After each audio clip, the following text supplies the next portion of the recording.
this is Beryl from BBK Mentoring. I'm here to talk about business plans and why they're important. So I've got these 7 steps that I'm doing for the business plan on how to get them involved in your business.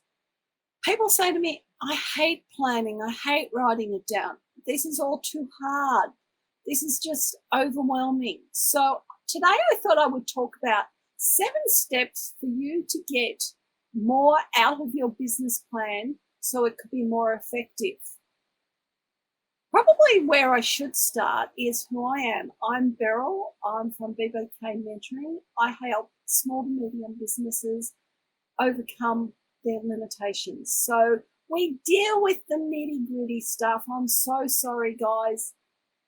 Sometimes you just need somebody that's going to give you a bit of help. So that's where I come in. So what I was going to talk about today is 7 effective ways for your business plan to be effective. Okay, I've repeated the words, so I do apologize. But something I want to put into your mind is if you were planning a holiday or building a house or just going to the supermarket to buy some things, do you create yourself a plan? In this case, it may be just a list. We could put it down. But when you're think of a holiday, your holiday plan. First off, I want to go to Europe. And then after Europe, I want to make sure I get to Italy, Scotland, Wales, by the way. I've jumped you across a few countries there. But you can see how, if you didn't have a logical plan, how are you going to get the plane that's going to fly you from Australia? Yes, I know we can't do it at the moment, across to Italy, and then another plane across to England, and another plane or drive across to Scotland, which I know for a fact you can do because I've done it. Actually, Scotland's up, Wales is over. But you can see how a plan of attack is really good for planning a holiday. The same plan of attack is good for when you are building a business.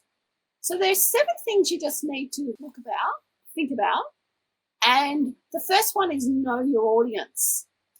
Over the last couple of weeks, I've been doing a lot of SEO teaching with Google My Business, SEO onto websites, keyword planner, etc., etc.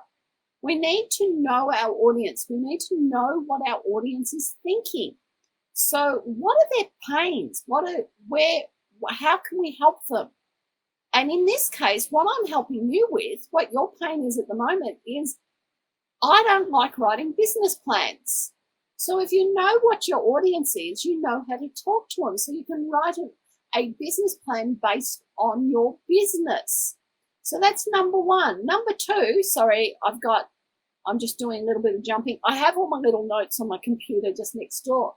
So within the knowing of the audience, there's external and internal problems that they will have. So you need to know the external things that affect them. And sorry, I apologize. I've disconnected.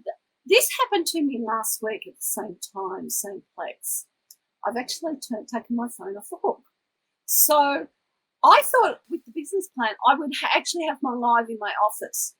I have dozens of plans on the go at the same time because I divide everything up with whether it's my courses or whether I'm doing a Facebook Live. With my Facebook Lives, I have notes that I write so that I can understand. In this case, I've actually computerized them. But so you need to understand your audience. You need to build, number 2 is to build a clear vision so that you can understand where you're going to go to. Where are you at the moment, and where do you want your business plan to be in 1 week's time, 1 month's time, 1 year's time? You don't have to do. Now, whatever you do not try and do everything at once. It creates overwhelm. You don't want to create overwhelm because then you won't get anything done. So build yourself a clear vision on what you need in the different things that you're doing. When I'm putting a plan of attack, and I call it a plan of attack because that's how I kind of look at it, But when I'm building a course, when I'm putting some slideshows together, where am I starting and where do I want to finish? Is this a beginner course or is this an advanced course? That's all really, really, really important to think about as you're moving along within your business. So they're kind of the little things that you kind of need to think about. So the other thing is analyze your business. Like there's a whole series of things that you can use, but so that you can sort of foresee any threats that might be in the future, any problems, you might need a piece of technology. You don't have the money at the moment to buy that piece of technology. This is trying to foresee the things that you might need in the future. So, and also the other thing is set realistic goals. If you say with this webinar, I want to make $1 million and nobody knows you, you've got a cold audience and is that a realistic goal? I don't think so. I think you've just got to think about the things that you're doing as you're moving along. So it's interesting that people think that they concentrate so hard about the money that they want at the end. They don't concentrate on creating the principles behind how to get there is really, really quite important as well. So, and consider, and this probably leads to number 5, that is consider different time frames. If you want to make $1 million in a month, I'm sorry, that is not realistic. That's not a good time frame. That's not going to happen. Unless you've got a staff of 100, then everybody can work on the same project.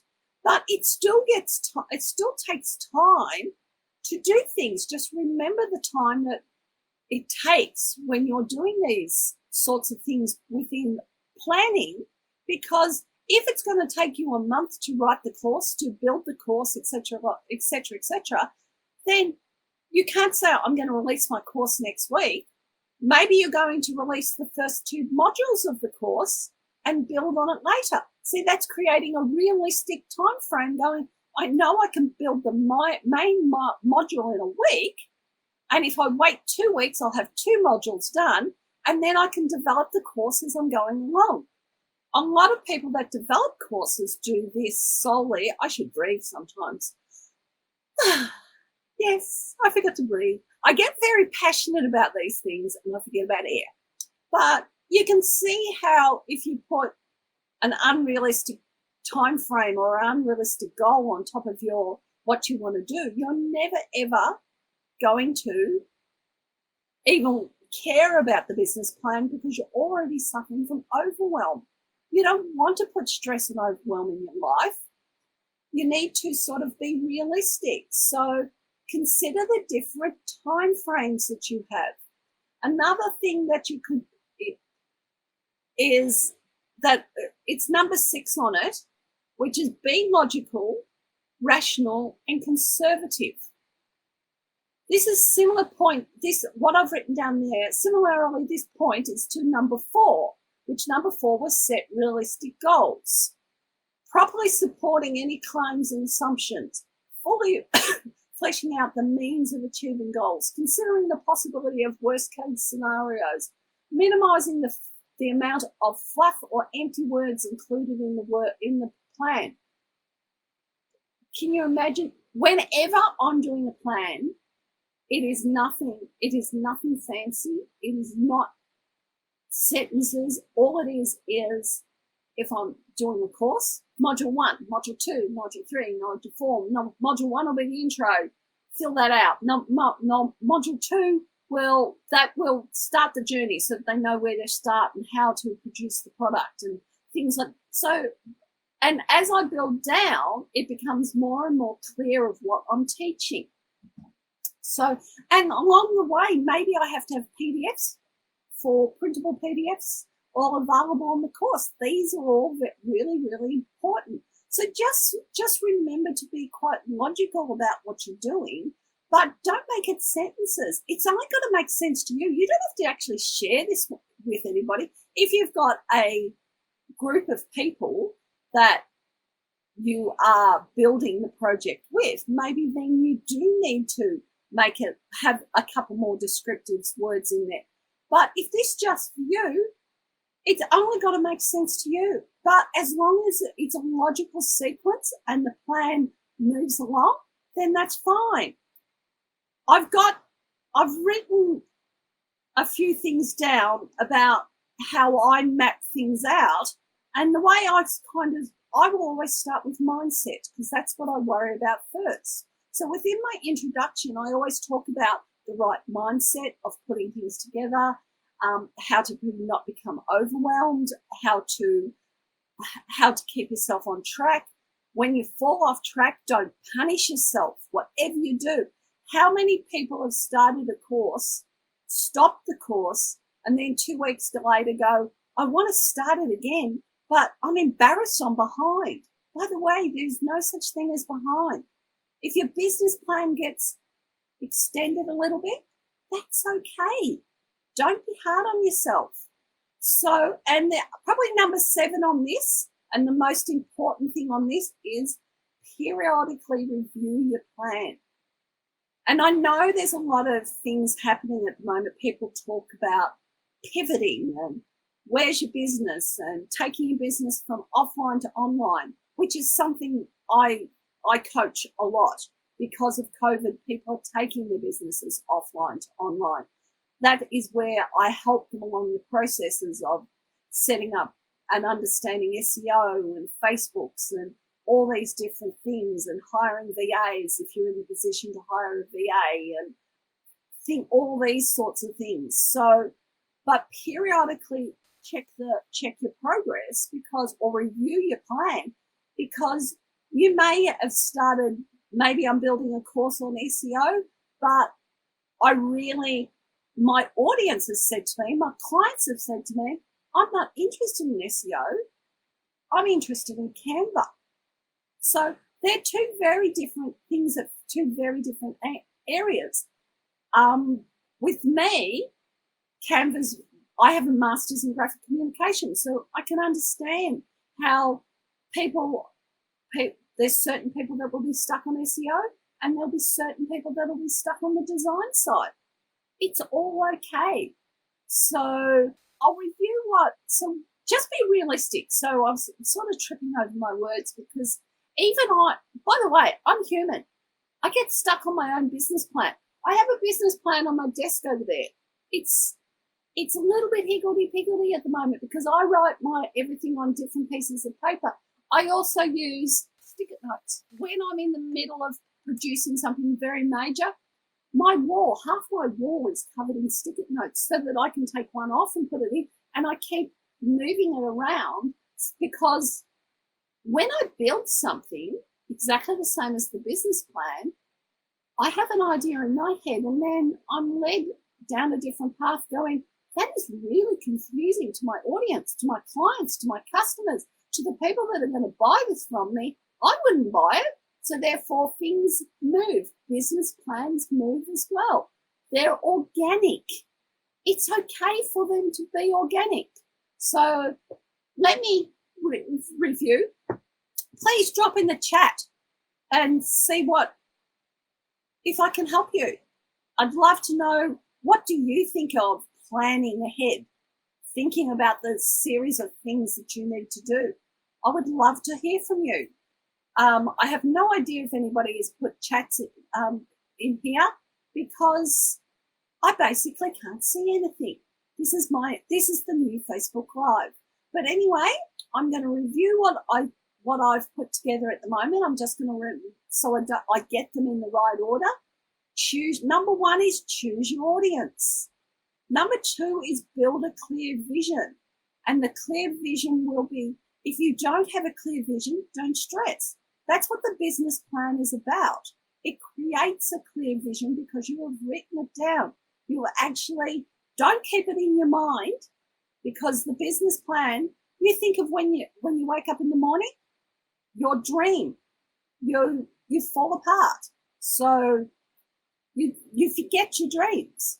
You get higgledy-piggledy parts of the dream. So just remember, Build yourself a clear vision, but if you don't have the clear vision, start writing things down, and then your vision will come.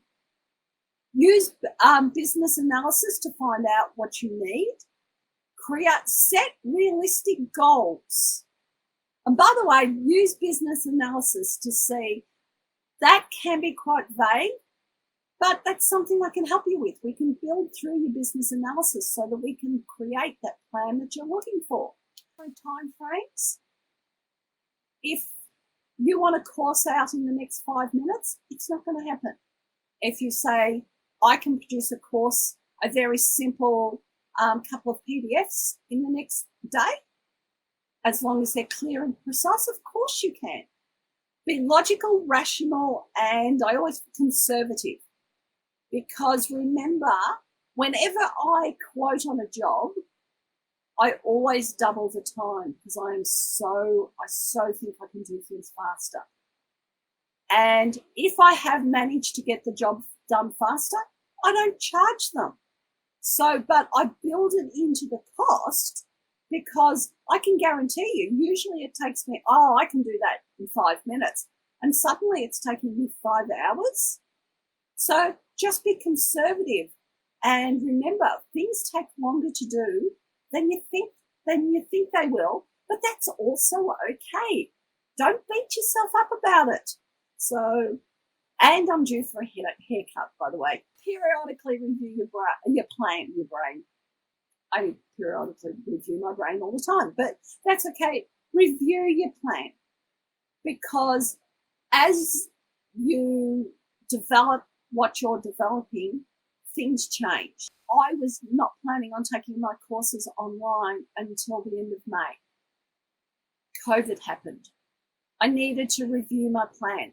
I've now got most of them up, but they're still not released, which is my problem because suddenly my plan became unrealistic because of COVID-19. I can release them now. Well, no, it didn't happen. So I'm not beating myself up about it. I'm in the real world. So probably to sum it all up, what I would like to, don't be afraid. Don't be afraid to build something that could create you that amazing business, that get you over that hiccup that you've got at the moment. Don't be afraid. Anyway, this is Beryl from BBK Mentoring. Love to you all. Stay home, stay safe. And if you would like to work with me, please drop me a message in the DM me, and we can set up a time to have a get together over cup of coffee. And I don't eat biscuits, but we can have a cup of coffee and a biscuit online, you and me. Let's get that business plan started. Anyway, bye for now. Bye.